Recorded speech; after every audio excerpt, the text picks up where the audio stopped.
first glance, this place looks like a normal community. Shops are opening up for the day, people are getting ready for work, and kids are walking to school. We start our school at 8:30 in the morning. They are just 2 years old to 4 years old. It's a journey these siblings make 2 days a week with their grandma. But nothing is normal about where they live or where they're going.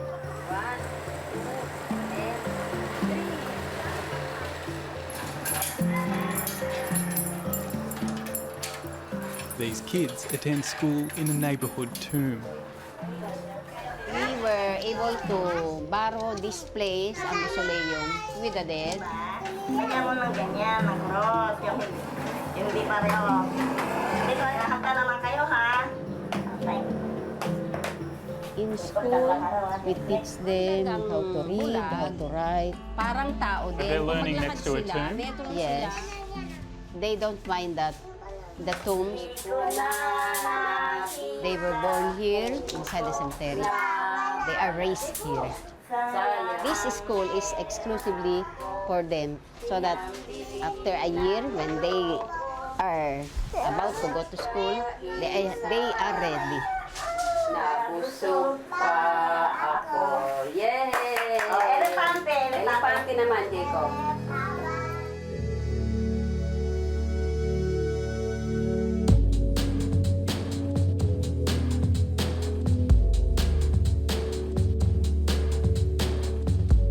This sprawling cemetery is the final resting place of Filipino presidents and celebrities. In its endless rows of tombs lie the bodies of more than 1 million of Manila's dead. But thousands of its living choose to live here as well. There are communities just like this one all across the Philippines.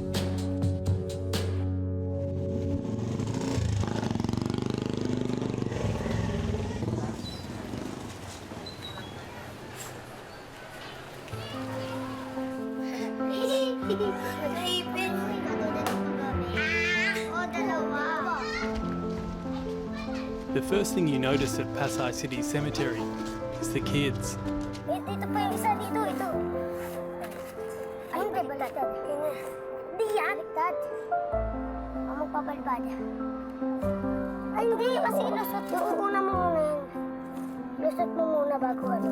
Yan. Ay, ganyan muna yan.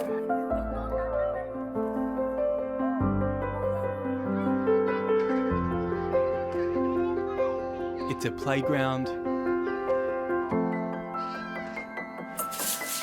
a workplace, and around 300 families happily call this cemetery home.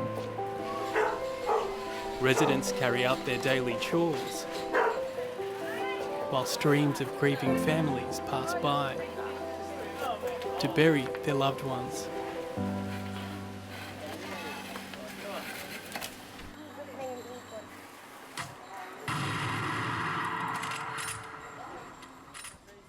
Celia Garcia has called a tomb home for the past 10 years. Joel.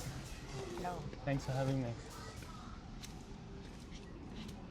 This is your home? Yes. Seeing Celia's home is a surprise. Celia's house is spread across 3 different grave sites, which is bigger than most others around here. This is my kitchen when This I is where you cook. make the food? Yes, and this is my table, and this is my house where to sleep.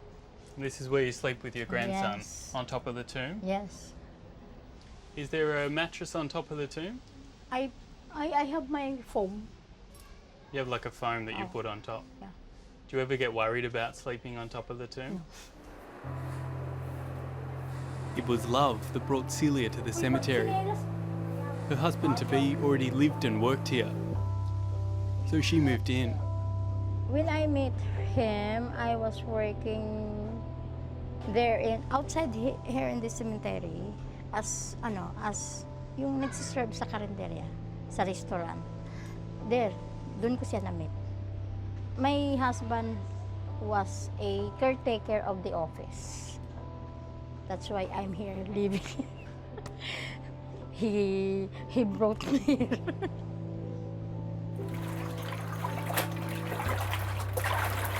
Ang una, takot ako. Pero nung kalaunan, parang nasanay na din. Living here isn't allowed, but the authorities turn a blind eye to the residents. And you've got a TV, and how do you get electricity in here?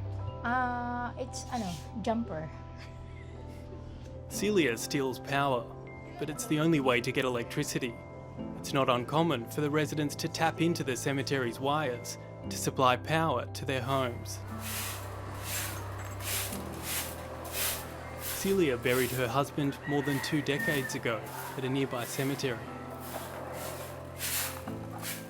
Now she helps care for her family by earning a small wage, cleaning the graves she lives on. A common job for lots of people who live here. But for her and many others in Pasay Cemetery, the future is always uncertain. Kami po sinabihan, may na po sa amin, sinabihan na po kami na alisin kami dito. Mayroon daw po silang relocation, pero hindi po namin alam kung saan at kung kailan namin kami paaalisin dito. Kasi ito po hindi naman po tirahan ng mga buhay, ito ay para sa patay.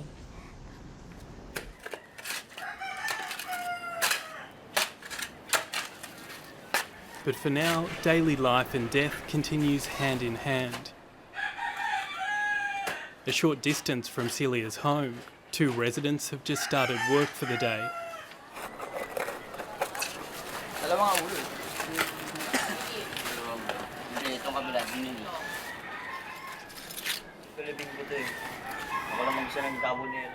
Ray and Ralph have been working on this site in the mud for 2 days. But this isn't just a grave being dug. It's an eviction of a young girl. Not only can the living be thrown out, so can the dead.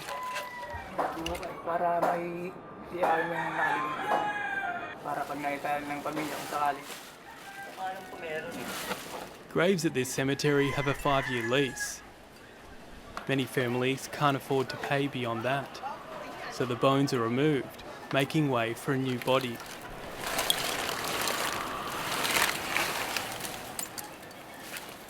Filipinos favour burial over cremation. Some locals tell me they believe it's like a second death. Pasay is at capacity for burials, so here they recycle the graves.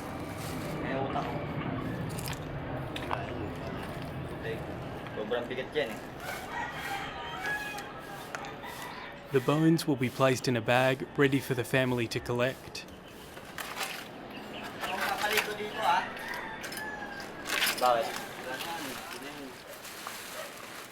Sifting through the mud with their bare hands, an important part of their job is to make sure to leave nothing behind.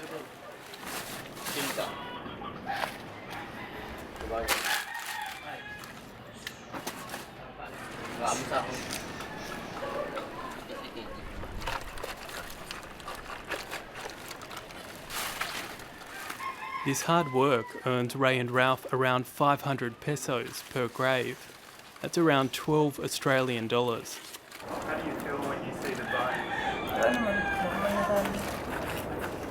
Matakot kayo sa buhay, wag sa patay. Mahirap lang kasi rito, mga nuno, bati yan, mga engkanto. Maramdam, naglalakad ka, biglang may dadaan, parang may lumati na lalamig yung buong katawan. Ay, sabi mo mainit, pagdaan mo, biglang lumamig yung katawan. Pag gano'n, anong ginagawa? Mga tabi-tabi lang. Tabi, parang makikiraan na gano'n.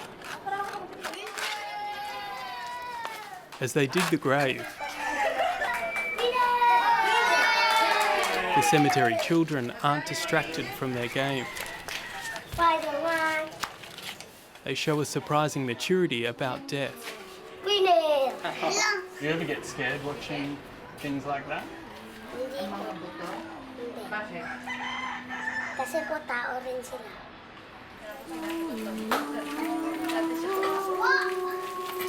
Just 30 minutes after the girls' bones are removed, the same grave is ready for someone else.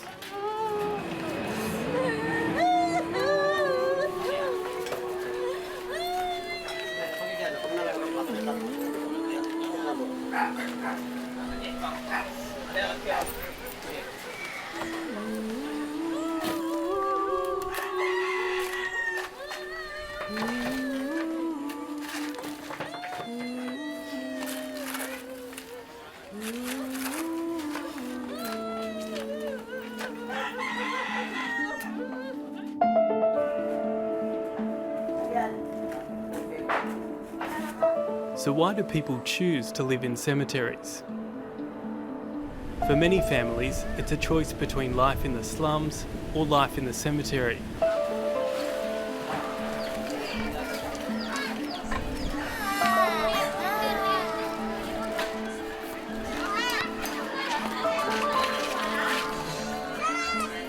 This slum is Tondo.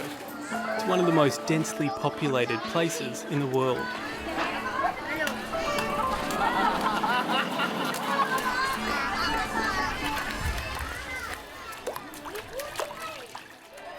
This slum is one of the oldest communities in Manila.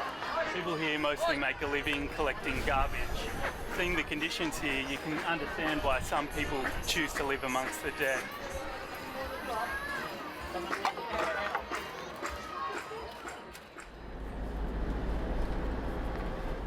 But it's not a choice the local government is happy with. The majority of these cemeteries are owned by them.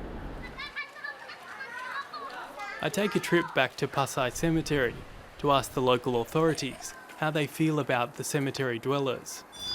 Hi, Christina. Hello. Joel. Thanks for having us. Christina's office sits on top of the cemetery's crematorium. She works with a small team who oversee more than 30,000 graves and tombs. Hindi namin kayang awatin yung 300 families na kumukuha ng kuryente and water from us. We cannot do anything about that. Yung totoo, we're not, hindi namin sila kinukonsinte. We don't like them living here. Not because ayaw namin sa kanila. Kung hindi, parang nagiging, it's not fair. This is a cemetery. Christina can't confirm if people like Celia will be allowed to stay here. But she believes a life outside the cemetery would be the best thing for everyone. Kung sa akin lang, if I have a choice na tulungan sila, na hindi sila dito tumira, gagawin ko. Para wag sila dito tumira. Kasi talagang nakakaawa na yung mga batang maliliit na tutulog sila, yung likod nila nakaano sa semento, prone sila sa sakit at sa germs. They're not safe here. Despite the city's misgivings, people have been living in graveyards for decades.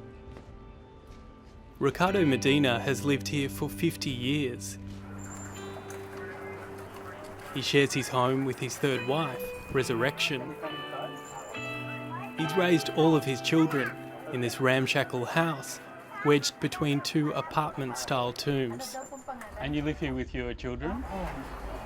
How many children? 18. 18. Wow.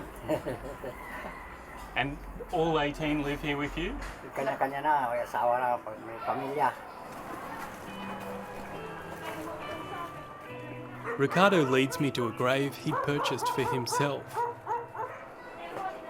Inside are the bones of his first wife, Yolanda. But there's someone else lying in here. Someone he should never have had to bury. So this is your son's grave. And can you tell me what happened to your son? Ano yan? Na pinatay. May tattoo yan dito. Nakita ko sa TV. Nanood akong balita. Pag ganun ko ba, anak ko to. Kita ko yun dito eh, anak ko nga. Ricardo says he doesn't know who killed his son or why, but his death bore all the hallmarks of a vigilante killing as part of President Duterte's war on drugs. Eh, nakita namin dito sa Park Avenue, nakatip. Tapos wala na, ay saksak, hindi baril, saksak, liig, dito, busok dito. Shot. Stabbed. Kung baril, isa lang yun, patay ka na, di ba? Masakit yun eh. Isa lang, sakit yun. Ay, ice pick. Sakit yan. Ganun po man, inayos ko siya. Nilibing ko sa ayos. Kasi, huling ano na yan, inayos ko. Libing. Pwede nga ako sa itaas eh. Pero talagang ayaw ko lang pangunahan yung Panginoon eh.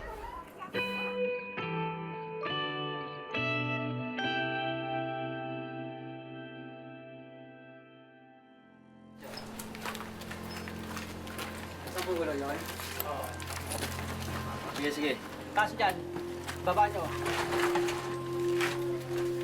Families here spend birthdays and anniversaries with their dead, often staying for hours, even days.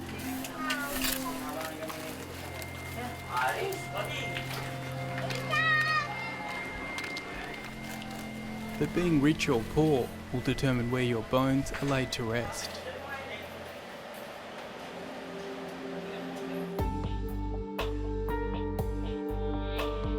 In private cemeteries, wealthy families also stay close to their dead, but do it in opulent luxury.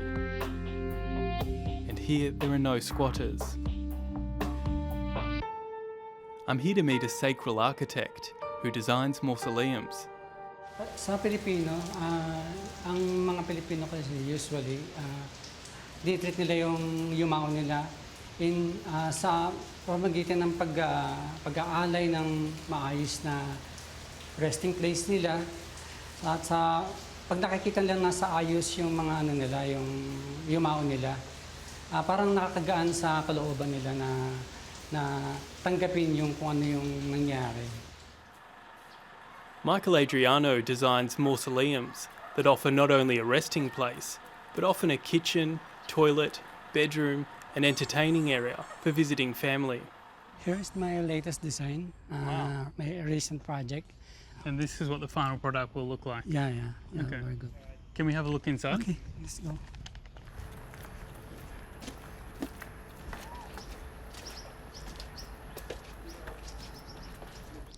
Wow. Hi, Joel. Here where can you see the function area of the family, where there's a small kitchenette here and a barbecue grill. It's massive. Yeah. I think this is bigger than my home. Really? Thank you. Michael's designs show how comfortable Filipinos are with death. In some ways, it makes sense why many aren't disturbed by the idea of people living amongst the dead. Actually, sa Diyos naman pantay-pantay ang natatao eh. Kapag namatay tayo, walang mayaman, walang mahirap. Basta kung ano yung ginawa natin nakabutihan sa Diyos, yun ang importante. Pero in reality naman, andun pa rin yung kung saan ka napapabilang kung nasa poor, middle, or rich family.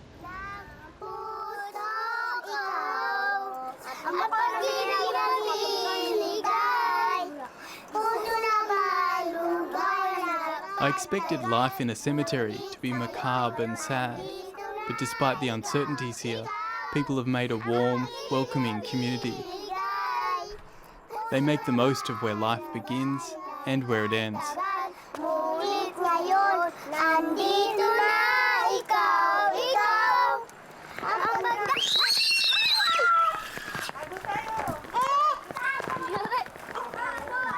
As night falls, I make my way to a home famous for a Filipino pastime. Hi, Daniel. Please. Hi. Nice to meet you. Can we have a look at your home? Please come to my house. Thank you. Okay. Come here. Daniel is 67 years old, another long-time resident like Ricardo.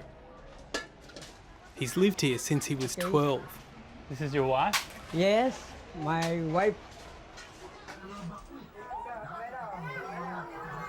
Daniel says he knew the people buried in his home.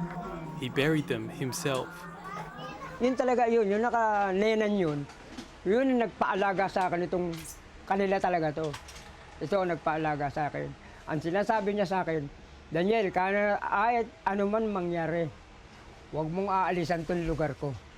Ikaw ang magbantay dito. He's keeping the promise to guard their graves in his own special way.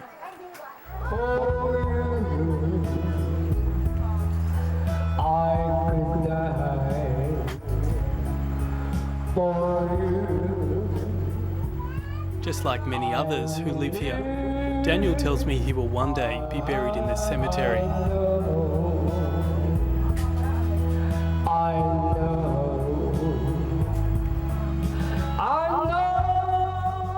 He likes to think his spirit will keep his family here company. Thank you very much to all of you.